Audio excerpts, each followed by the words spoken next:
तेरी औकात है इस तिजोरी को खोलने की? तू जानता भी है इसमें करोड़ों का खजाना। मैं 3 साल से परेशान हूं, इसे कोई खोल क्यों नहीं पा रहा है? अगर तूने इस तिजोरी को खोल दिया तो मैं तुझे पूरे 10 करोड़ रुपए दूंगा। शहर के सबसे पुराने बाजार के बीचों बीच एक इमारत थी जिसे लोग शर्मा सेठ की हवेली कहते थे। बाहर से देखने पर वह जगह किसी आम गोदाम जैसी लगती थी, लेकिन अंदर कदम रखते ही समझ आ जाता था कि यहां कुछ अलग है। मोटी दीवारें, भारी दरवाजे और बीचों बीच रखी हुई एक विशाल तिजोरी, वही तिजोरी जिसकी चर्चा पूरे शहर में थी। यह तिजोरी कोई साधारण तिजोरी नहीं थी। कहा जाता था कि इसके अंदर करोड़ों का खजाना बंद है, सोना, हीरे, पुराने सिक्के और न जाने क्या क्या। लेकिन दिक्कत बस एक थी, तिजोरी खुलती नहीं थी। पिछले 3 सालों से शर्मा सेठ ने हर मुमकिन कोशिश कर ली थी। बड़े बड़े इंजीनियर आए, लॉक एक्सपर्ट बुलाए गए, विदेशी मशीनें मंगवाई गईं। किसी ने कोड तोड़ने की कोशिश की, किसी ने सेंसर लगाए, लेकिन हर बार नतीजा एक ही रहा, तिजोरी वहीं की वहीं बंद। आज फिर वही दिन था। हवेली के बड़े हॉल में भीड़ जमा थी, बिजनेस पार्टनर, वकील, मीडिया और कुछ खास मेहमान। बीच में खड़ी थी वह काली मोटी लोहे की तिजोरी। उस पर पुराने किस्म के निशान खुदे थे, जैसे किसी ने जानबूझकर उसे रहस्यमय बनाया हो। शर्मा सेठ का चेहरा चिड़चिड़ा था, सफेद कुर्ता, मोटी सोने की चेन और आंखों में गुस्सा। सामने खड़ा आखिरी एक्सपर्ट अभी अभी हार मान चुका था। सॉरी सेठ जी, उसने कहा, इस तिजोरी का मैकेनिज्म बहुत अलग है। शायद बिना ओरिजिनल जानकारी के इसे खोलना नामुमकिन है। हॉल में हल्की सी खुसर-फुसर शुरू हो गई। कोई बोला, इतना पैसा और फिर भी तिजोरी बंद। कोई हंसा, कोई सिर हिलाने लगा। उसी वक्त दरवाजे के पास खड़ा एक लड़का आगे बढ़ा। उम्र करीब 15 या 16 साल। बदन पर फटा पुराना शर्ट, धूल से भरी पैंट और पैरों में घिसी हुई चप्पल। बाल बिखरे हुए, चेहरा दुबला, लेकिन आंखों में अजीब सा ठहराव। उसने धीमी लेकिन साफ आवाज में कहा, सेठ जी, मैं तिजोरी खोल सकता हूं। पूरा हॉल एक पल के लिए शांत हो गया। फिर अचानक हंसी फूट पड़ी। किसी ने जोर से कहा, अरे ये कौन है? किसी ने कहा, बाहर से कोई बच्चा घुस आया है। गार्ड आगे बढ़े, लेकिन शर्मा सेठ ने हाथ उठाकर उन्हें रोक दिया। उन्होंने लड़के को ऊपर से नीचे तक देखा, कपड़े, शक्ल, हालत, फिर व्यंग्य से मुस्कुराए। तू? सेठ ने कहा, यह तिजोरी इतने बड़े बड़े दिमाग नहीं खोल पाए, और तू खोल देगा? लड़के ने नजरें झुकाई नहीं। एक मौका दे दीजिए, अगर नहीं खुली तो मैं खुद चला जाऊंगा। भीड़ को मजा आने लगा। कैमरे फिर से उठ गए। नया तमाशा मिल गया था। शर्मा सेठ ने ठहाका लगाया और बोले, ठीक है, अगर तूने ये तिजोरी खोल दी। उन्होंने जानबूझकर रुककर सबकी तरफ देखा। तो मैं तुझे 10 करोड़ रुपए दूंगा। हॉल में शोर मच गया। कोई बोला, पागल हो गए हैं सेठ। कोई बोला, अब देखो बच्चा क्या करता है। लड़के ने सिर्फ एक बात कही, मंजूर है। उसी पल, बिना किसी शोर के, वह लड़का तिजोरी की तरफ बढ़ा, और यहीं से शुरू होने वाला था वो खेल जो सिर्फ ताले का नहीं, किस्मत का भी था। लड़का तिजोरी के सामने आकर खड़ा हो गया। इतनी बड़ी, भारी और ठंडी तिजोरी उसने पहले कभी इतनी नजदीक से नहीं देखी थी, लेकिन उसके चेहरे पर न डर था, न घबराहट, बस एक गहरी सांस और पूरी तसल्ली। भीड़ में से कोई बोला, अरे इसे तो ताला छूना भी नहीं आता होगा। किसी ने हंसकर कहा, लगता है सेठ जी आज दान करने के मूड में हैं। शर्मा सेठ हाथ बांधे खड़े थे। उनके चेहरे पर आधी हंसी, आधा तंज। उनके लिए यह सब एक मनोरंजन था। उन्हें यकीन था कि कुछ मिनटों में यह लड़का थककर खुद पीछे हट जाएगा। लेकिन लड़के ने किसी की बात नहीं सुनी। उसने सबसे पहले तिजोरी को गौर से देखा, बहुत गौर से, जैसे वह सिर्फ लोहे का ढांचा नहीं, कोई पुरानी कहानी पढ़ रहा हो। उसकी उंगलियां तिजोरी की सतह पर हल्के हल्के घूमने लगीं, कभी ऊपर बने निशानों पर, कभी किनारों पर, कभी नीचे के कोनों पर। एक बुजुर्ग वकील ने पास खड़े आदमी से फुसफुसाकर कहा, देख रहा है, ये यूं ही हाथ नहीं फेर रहा, कुछ ढूंढ रहा है। लड़के ने कान से तिजोरी को छूकर हल्की सी थपकी दी, फिर दूसरी तरफ से भी, धक धक। अंदर से आवाज थोड़ी अलग लग रही थी। उसने आंखें बंद की। भीड़ को लगा अब कोई नाटक शुरू होगा, कोई जादू, कोई मंत्र, लेकिन कुछ नहीं हुआ। वह बस खड़ा रहा, शांत, जैसे अपने दिमाग में किसी नक्शे को दोहरा रहा हो। दरअसल उसका नाम नीरज था। नीरज पास की झुग्गियों में रहता था। उसका पिता कबाड़ी का काम करता था। टूटे ताले, जंग लगे बक्से, पुराने संदूक, यही नीरज की दुनिया थी। बचपन से वह अपने पिता के साथ कबाड़ छांटता रहा था। कई बार ऐसे ताले मिलते जो दिखने में बेकार होते, लेकिन नीरज घंटों बैठकर उन्हें खोल देता। उसे मशीनें नहीं आती थीं, उसे किताबों की भाषा नहीं आती थी, लेकिन उसे सुनना आता था। धातु की आवाज, दबाव का फर्क, खाली जगह का अंदाजा। नीरज ने तिजोरी के दाईं ओर बने एक छोटे से उभार पर उंगली रखी। वहां कोई बटन नहीं था, बस थोड़ा सा फर्क। उसने वहां हल्का दबाव डाला, फिर छोड़ा। कुछ नहीं हुआ। उसने दोबारा कोशिश की, इस बार दबाव थोड़ा बदल कर, फिर नीचे वाले कोने में वहीं किया। भीड़ बोर होने लगी। एक रिपोर्टर बोला, लगता है खत्म हो गया शो। लेकिन तभी नीरज रुक गया। उसने सिर थोड़ा तिरछा किया, जैसे किसी हल्की आवाज को पकड़ लिया हो। फिर उसने दोनों हाथ तिजोरी पर रखे, एक ऊपर एक नीचे। धीरे धीरे दबाव बढ़ाया। क्लिक। बहुत हल्की आवाज, इतनी हल्की कि आधे लोग सुन ही नहीं पाए। लेकिन नीरज के चेहरे पर हल्की सी मुस्कान आ गई। शर्मा सेठ सीधा हो गए। ये आवाज, उन्होंने खुद से कहा। नीरज ने आंखें खोल दी। अभी तिजोरी नहीं खुली थी, लेकिन कुछ जाग चुका था। और यह तो बस शुरुआत थी। क्लिक की वह आवाज छोटी थी, लेकिन असर बड़ा। शर्मा सेठ की आंखें अब तिजोरी से हट नहीं रही थीं। जो लोग अभी तक हंस रहे थे, वे भी चुप हो गए। हॉल में अजीब सा सन्नाटा फैल गया, जैसे किसी ने हवा रोक दी हो। नीरज ने हाथ पीछे नहीं खींचे। उसे पता था कि यह ताला एक झटके में नहीं खुलने वाला। यह उन तालों में से था जो ताकत नहीं, धैर्य पहचानते हैं। उसने फिर से तिजोरी को थपथपाया। इस बार अलग जगह। धक धक। एक तरफ से आवाज भारी थी, दूसरी तरफ खोखली। उसके माथे पर पसीने की हल्की बूंदें आ गईं।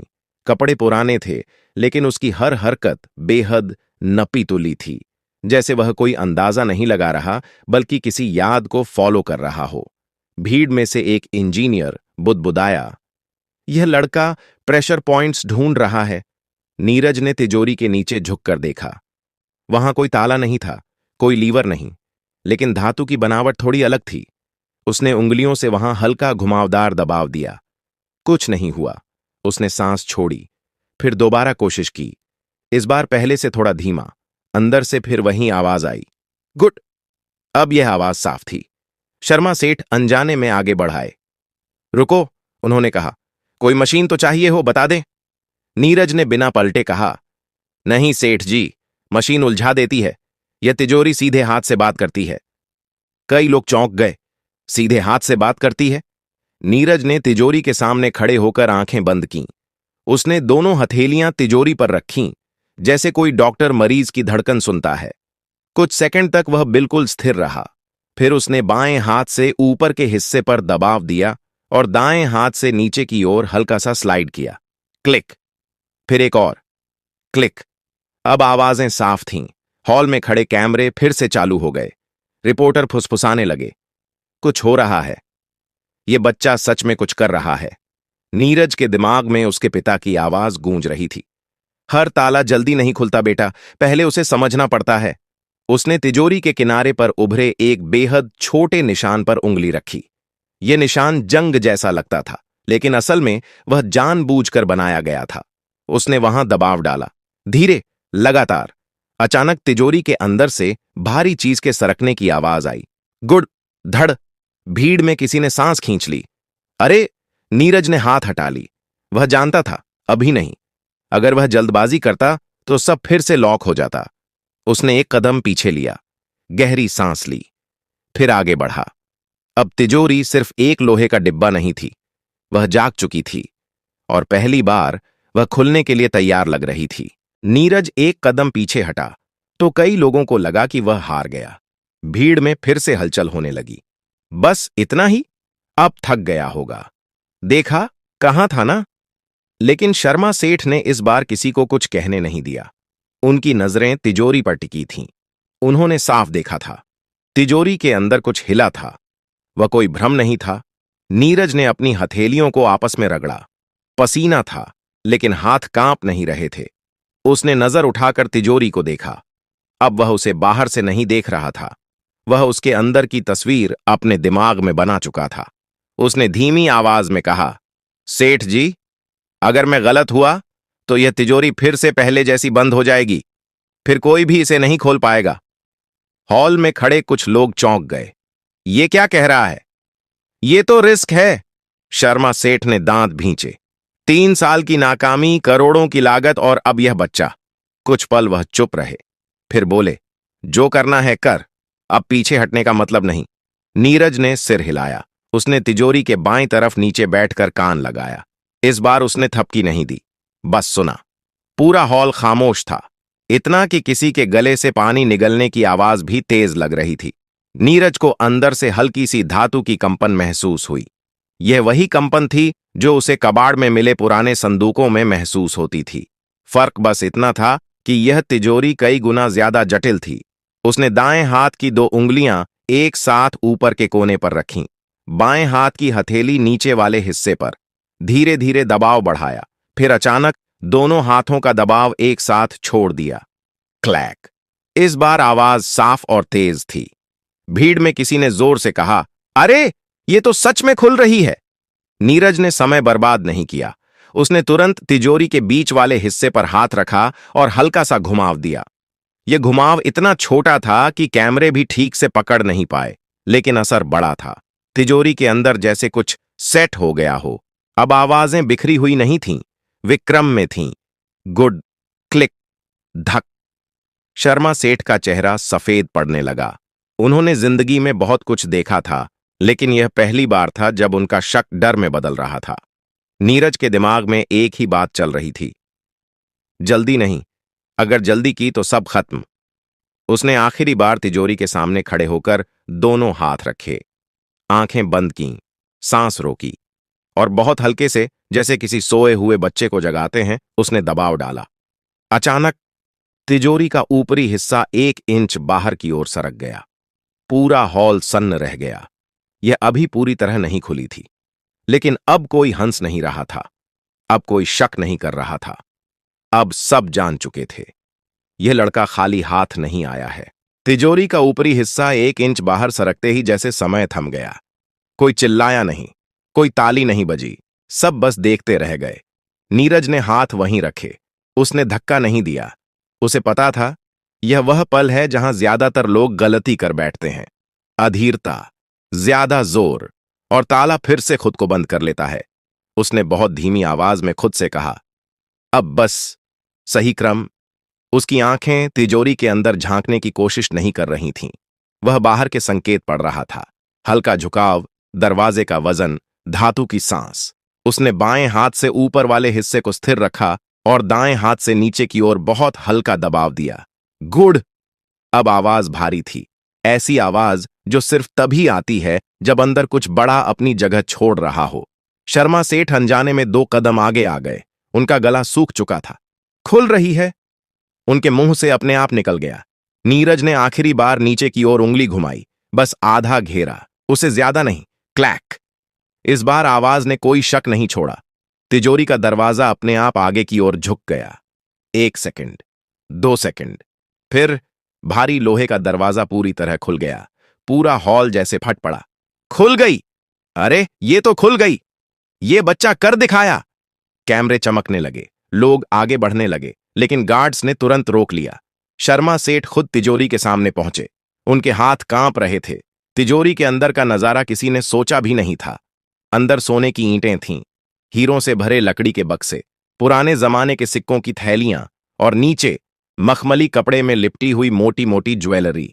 करोड़ों नहीं, दर्जनों करोड़। हॉल में किसी की आवाज नहीं निकल रही थी। कुछ लोग अविश्वास में सिर हिला रहे थे, कुछ की आंखें चमक रही थीं। शर्मा सेठ ने धीरे से एक ईंट उठाई। वजन असली था, चमक असली थी। उन्होंने नीरज की तरफ देखा, वही फटे कपड़े, वही शांत आंखें। तू, उनकी आवाज भर्रा गई। तू कौन है बेटा? नीरज ने सिर झुका लिया। नीरज, कबाड़ी का बेटा। सेठ कुछ पल चुप रहे, फिर उन्होंने जेब से रूमाल निकाला, माथा पोंछा और गहरी सांस ली। मैंने कहा था, उन्होंने सबके सामने कहा, अगर तू तिजोरी खोल देगा तो मैं तुझे 10 करोड़ दूंगा। हॉल में फिर से शोर उठा। क्या सच में देगा? अब देखो क्या होता है। शर्मा सेठ ने हाथ उठाकर सबको चुप कराया। उन्होंने अपने मैनेजर की तरफ देखा। अभी यहीं सबके सामने नीरज के पिता, जो भीड़ के पीछे खड़े थे, अब तक कुछ समझ ही नहीं पाए थे। उनके पैरों से जैसे जमीन खिसक गई हो। लेकिन नीरज की नजर तिजोरी पर नहीं थी। उसकी नजर उस दरवाजे पर थी जो आज सिर्फ लोहे का नहीं, उसकी किस्मत का भी ताला खोल चुका था। और यह कहानी अभी खत्म नहीं हुई थी। हॉल में शोर अब काबू से बाहर होने लगा था।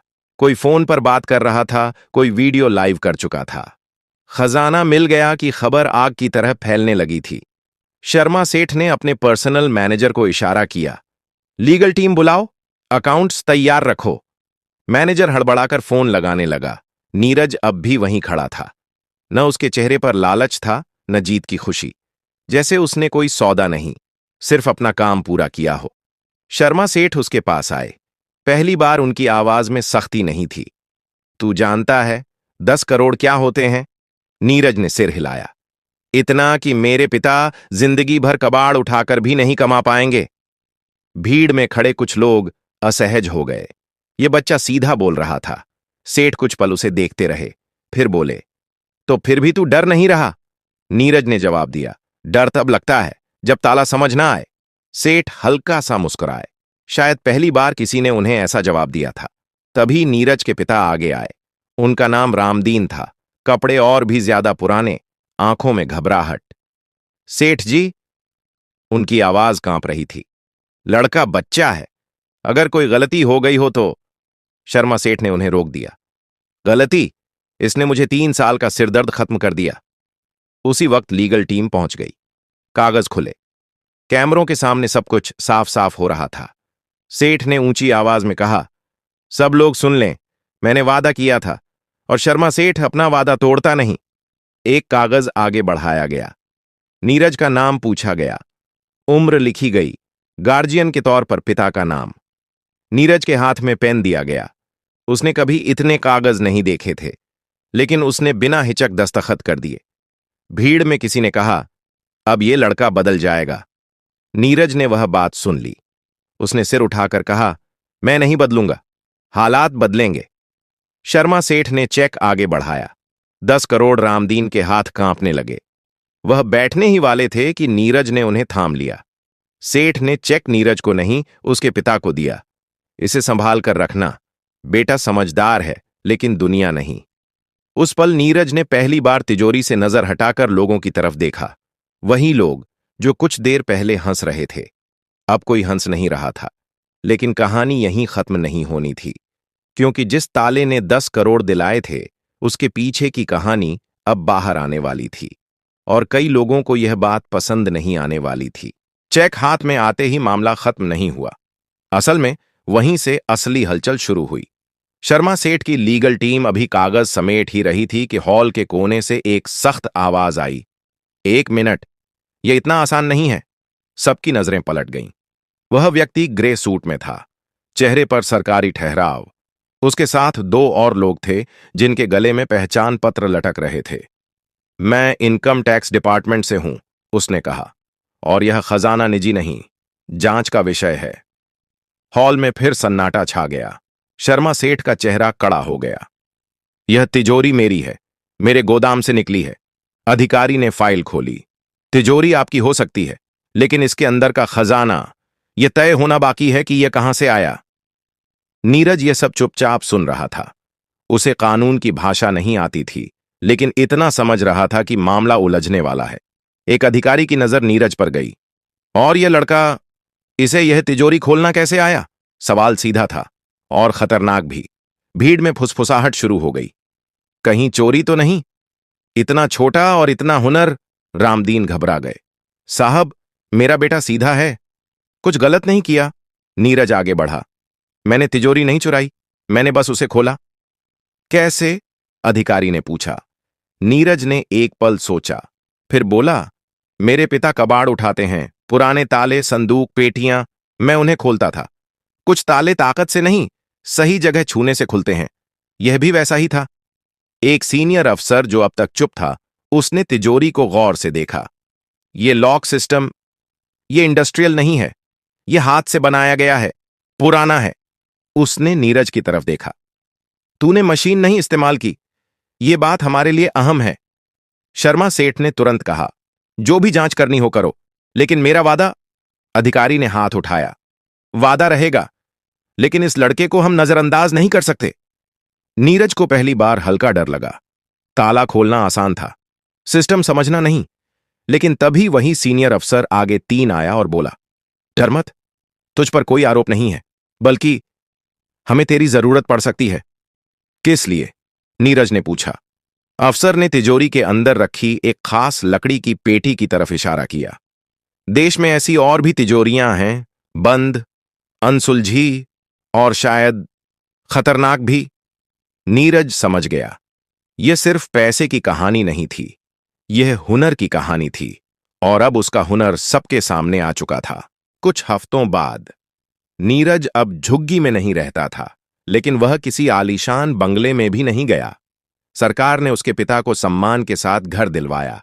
नीरज को एक टेक्निकल इंस्टीट्यूट में दाखिला मिला। वहां किताबें थीं, मशीनें थीं, लेकिन सबसे जरूरी चीज थी सम्मान। शर्मा सेठ ने 10 करोड़ का वादा पूरा किया, पूरा, कानूनी, साफ, सबके सामने। नीरज ने उसमें से आधा पैसा अपने पिता को दे दिया। आपने मुझे कबाड़ में मौका दिया, उसने कहा, अब आपकी बारी है आराम करने की। बाकी पैसे से उसने एक छोटा सा वर्कशॉप बनाया, नाम रखा नीरज लॉक लैब। वहां वह बच्चों को सिखाता था, ताले खोलना नहीं, सोचना।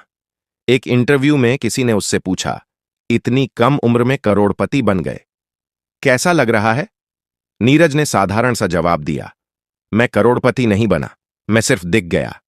उस दिन के बाद लोग जब किसी बंद तिजोरी के सामने खड़े होते तो मशीनें याद नहीं करते, वे याद करते थे एक फटे कपड़ों वाले लड़के को, जिसने साबित किया था कि हर ताला चाबी से नहीं और हर किस्मत सिफारिश से नहीं खुलती।